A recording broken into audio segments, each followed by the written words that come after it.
मला विचारलं गेलं, की "तुला तुझं नाव बदलायचं आहे का?" तर मला तेव्हा असं वाटलं, की अ, करू की नको? तर म्हटलं, "नको, नको. राहू देत माझं नाव. हो. काही हरकत नाहीये." पण मनात एक कुठेतरी होतं, की हे कॉमन नाव आहे. बरं. हं. हं. आणि ते करून मी सुरुवात तर केली.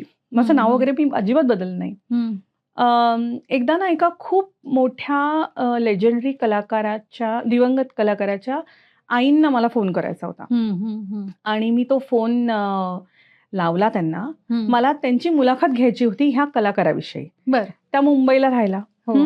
आणि मी त्यांना फोन केला तेव्हा लँडलाईन्स होते. काय? तर हो. फोन लागला त्यांना आणि त्यांना आम्ही म्हणायचो सगळेजण हं. म्हणायचे.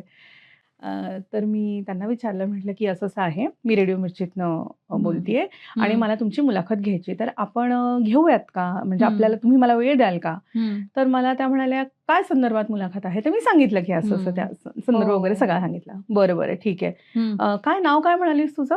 हं. तर मी म्हटले, माझं नाव स्मिता." आणि मग तिथून शांतता हां रोहिणी. हं.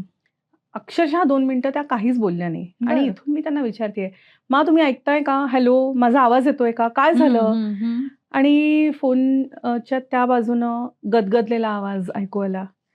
"अ, नाही अगं, तू स्मिता म्हणालीस ना?" अ, हं. मला एकदम वाटलं, की माझ्या स्मिताचा फोन आहे. हो, हो, हो. तो कॉल मी लावला होता स्मिता पाटील ह्यांच्या आईंना.